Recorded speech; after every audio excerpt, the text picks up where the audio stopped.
So guys, आज मैं explain करूंगा एक ऑस्ट्रेलियन सुपरनैचुरल हॉरर मूवी को जिसका नाम है अनइनहैबिटेड।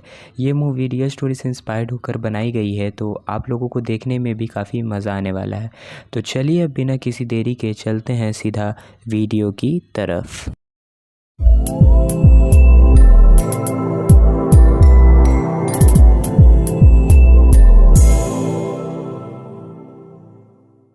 की स्टार्टिंग में हमें बताया जाता है कि ये मूवी रियल लाइफ इंसिडेंट से इंस्पायर्ड है और हमें ये भी बताया जाता है कि बैरियर रीफ 1600 माइल्स में फैला हुआ है पूरे ऑस्ट्रेलिया में, और ये दुनिया की सबसे बड़ी कोरल रीफ में से एक है और वर्ल्ड के 7 वंडर्स में से भी एक है। सो ये मूवी बेशक एक low budget Australian horror thriller film है, लेकिन ऑस्ट्रेलियन हॉरर मूवीज़ के बारे में कहा जाता है कि ये हॉरर मूवीज़ लो बजट होती हैं, लेकिन इन मूवीज़ की स्टोरी लाइन और कास्ट आपको कभी डिसअपॉइंट नहीं करेगी।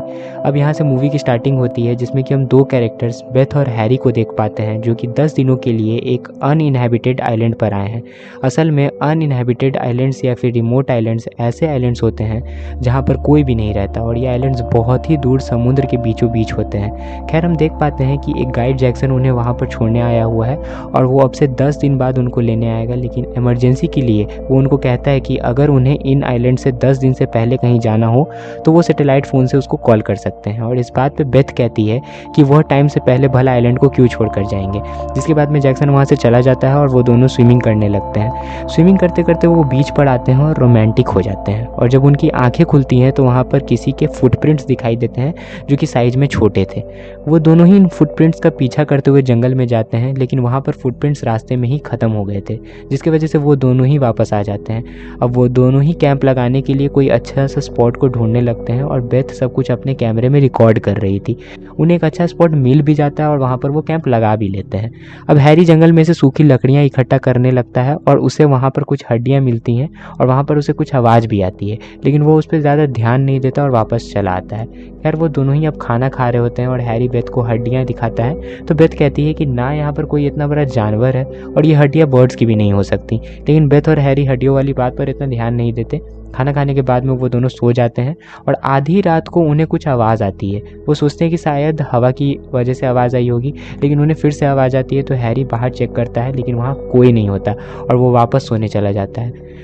अब अगली सुबह हैरी स्विमिंग कर रहा होता है और बेथ उसको बुलाती है और बताती है कि यहाँ पर कोई ना कोई तो है, क्योंकि किसी ने उसके अंडरगारमेंट्स को पेड़ पर टांग दिया है। और वो दोनों जंगल में चेक करने चले जाते हैं, लेकिन उन्हें जंगल में कोई भी नहीं दिखता, तो वो दोनों वापस आकर फिशिंग करने लगते हैं। खैर, वहाँ पर हैरी एक स्टोन फिश के ऊपर पैर रखने ही वाला था अगर बेथ उसे स्टोन फिश के बारे में नहीं बताती। तो वो बोलती है कि अगर इसके स्पाइक्स पे पैर रख दिया होता तो आधे घंटे में वो मारा जाता।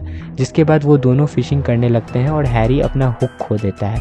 हैरी अब किनारे पे होता है और बेथ भी उसके पास में आती है और उन्हें किसी के रोने की आवाज़ सुनाई देती है, तो वो दोनों उस आवाज़ का पीछा करते हुए जंगल में चले जाते हैं, जहाँ पर वो एक केबिन तक पहुँचते हैं। वो दोनों अंदर जाते हैं और ये केबिन कम से कम 100 साल पुराना था और ये सारी बातें वहाँ पर रखे हुए सामान से पता चल रही थी। अब बेथ तो बाहर चली जाती है, लेकिन हैरी वहाँ पर चेक करने लगता है और एक चूहे से डर जाता है। खैर, उसे वहाँ पर ढेर सारी ड्राइंग्स देखने को मिलती है और एक ड्राइंग के अंदर तो एक लड़की ने एक डंडे को एक आदमी के जेनिटल्स के अंदर ही घुसा दिया था, और ये देखकर हैरी बाहर आ जाता है, जहाँ पर वो दोनों किसी की ग्रेव को देखते हैं और वो जिसकी ग्रेव है उसका नाम भी वहाँ पर लिखा हुआ था, और ये ग्रेव किसी कोरल नाम की लड़की की थी। वो दोनों वहाँ से वापस कैंप साइट पर आ जाते हैं और बेथ अपना कैमरा ढूंढने लगती है, लेकिन जहाँ पर उसने वो कैमरा रखा था उसे वहाँ पर कैमरा नहीं मिलता, बल्कि उसे कैमरा नीचे रखा हुआ मिलता है। वो दोनों रिकॉर्डिंग्स देखने लगते हैं और अचानक उनकी स्माइल्स उनके फेस से गायब हो जाती है, क्योंकि जब वो देखती है तो किसी ने उसकी रिकॉर्डिंग्स की थी जब वो सो रहे थे। और ये देखकर बेथ बहुत पैनिक करने लगती है और हैरी उसको समझाता है कि ये बस किसी बच्चे का एक प्रैंक होगा और वो वहाँ से शायद अब चला गया है। लेकिन बड़ी अजीब बात ये होती है कि वहाँ पर तो आइलैंड बिल्कुल वीरान था, तो वहाँ बच्चा क्या करेगा। खैर, यहाँ पर बेथ थोड़ा शांत होती है और वो दोनों ट्राइब के लोगों की तरह ही मेकअप करके खेलने लगते हैं और फिर से उसी केबिन तक पहुँच जाते हैं। वो दोनों कोरल की ग्रेव देखते हैं और बीच पर आते हैं, जहाँ पर वो दोनों दो आदमियों को देखते हैं जो कि एक शार्क पर गन से शूट कर रहे थे।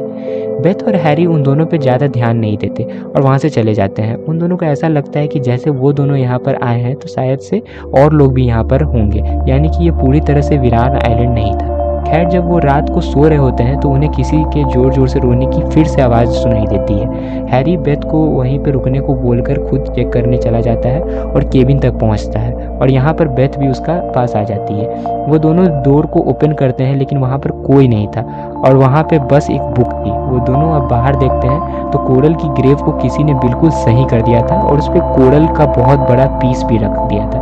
वो दोनों ये सोचते हैं कि शायद उन 2 बोट वाले आदमियों ने उस कोरल को वहाँ पर रखा होगा। वो वापस आ जाते हैं और बाहर ही अब अगले दिन बेथ देखती है कि वहाँ पर किसी ने कई सारे सी क्यूकम्बर्स को टांग दिया था और ये किसी बच्चे का प्रैंक नहीं था। ये बात हैरी भी समझ चुका था और वो भी वहाँ से जाने के लिए तैयार हो जाते हैं, लेकिन अब वहाँ से सैटेलाइट फ़ोन गायब था। वो दोनों उन आदमियों के पास में जाते हैं और उन फ़ोन के बारे में पूछते हैं। तब वो दोनों बेथ और हैरी से बदतमीजी करने लगते हैं, इसलिए वो दोनों वहाँ से चले जाते हैं। जब वो दोनों आदमी वहाँ से निकलते हैं तब वो फ़ोन ढूंढने जाते हैं, लेकिन उन्हें फ़ोन नहीं मिल पाता। तो हैरी उनकी बोट पर जाता है और बोट की रेडियो से जैक्सन को कॉन्टैक्ट करने की कोशिश करता है, लेकिन नहीं कर पाता। लेकिन तभी वहाँ पे उन दोनों में से एक आदमी वहाँ पर आ जाता है और हैरी को बेहोश करके बीच पर लेकर आता है और बेथ और हैरी दोनों को बांध देता है। अब उनमें से एक आदमी बेथ के साथ बदतमीजी करने लगता है, लेकिन दूसरे आदमी को कुछ आवाज़ आती है तो वो दोनों चेक करने के लिए निकल जाते हैं और इतने में ही हैरी खुद को फ्री कर लेता है। खैर उसके बाद हैरी बेथ को भी फ्री करने लगता है, लेकिन तभी उन दोनों में से किसी एक आदमी की आवाज़ और गनशॉट फायर होने की आवाज़ सुनाई देती है। वो दोनों चुपके से देखते हैं कि उनमें से एक आदमी घायल हो गया था और वो दोनों आदमी वहाँ से चले जाते हैं। अब अगली सुबह बेथ उस इंजर्ड आदमी के ब्लड मार्क्स को फॉलो करते हुए केबिन तक पहुंचती है और वहां पर परी किताब को पढ़ने लगती है। हैरी भी वहां पर आ जाता है और वो बताती है कि उस आइलैंड पर एक घोस्ट है। वो कोरल के बारे में बताती है। जिम नाम के किसी आदमी ने ये किताब लिखी थी और उसने लिखा है कि कोरल वहीं पे रहती है। असल में वो किसी चीज़ से पॉइजन हो गई थी और जब उसने मदद मांगी तो कुछ आदमियों ने उसकी मदद करने के बजाय उसको हैरेस किया था और वो 7 आदमी थे और कोरल मारी गई, जिसके बाद से वो उन सबको मारने लगी घोस्ट बन के जो भी उस आइलैंड पे आते थे। हैरी यहाँ पे उसकी सारी बातों को बेवकूफ़ी समझ रहा था, जिसके बाद में हम बेथ को सेल्स इकट्ठा करते हुए देख पाते हैं और वो सेल्स कोरल की क्रेब पे रख देती है और उसे केबिन से फिर से किसी की रोने की आवाज़ सुनाई देती है और वो केबिन के अंदर जाने लगती है।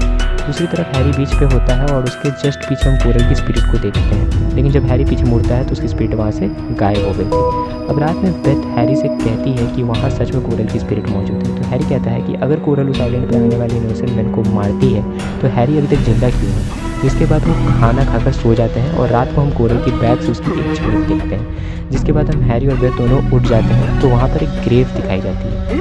अब अगली सुबह उन्हें एक प्लेन दिखाई देता है तो वो मिलकर सूखी लकड़ियाँ इकट्ठा करने लगते हैं और आग जलाकर सिग्नल देते हैं। हैरी को सैटेलाइट फ़ोन की आवाज़ भी आती है और वो उस आवाज़ के पीछा करते करते केबिन में पहुंच जाता है और वो सैटेलाइट फ़ोन को आंसर करता है जिस पर किसी नंबर से कॉल आई थी और जब वो आंसर करता है तो उसे वह आवाज़ सुनाई देती है जब कोरल के साथ उन लोगों ने गलत काम किया था। कोरल बहुत चिल्ला रही थी जिससे कि डरते हुए हैरी फ़ोन नीचे फेंक देता है और यहाँ पर अब हम कोरल को बिल्कुल ठीक से देख पाते हैं और एक चाकू से वो हैरी को मार देती है और अंधेरे में गायब हो जाती है।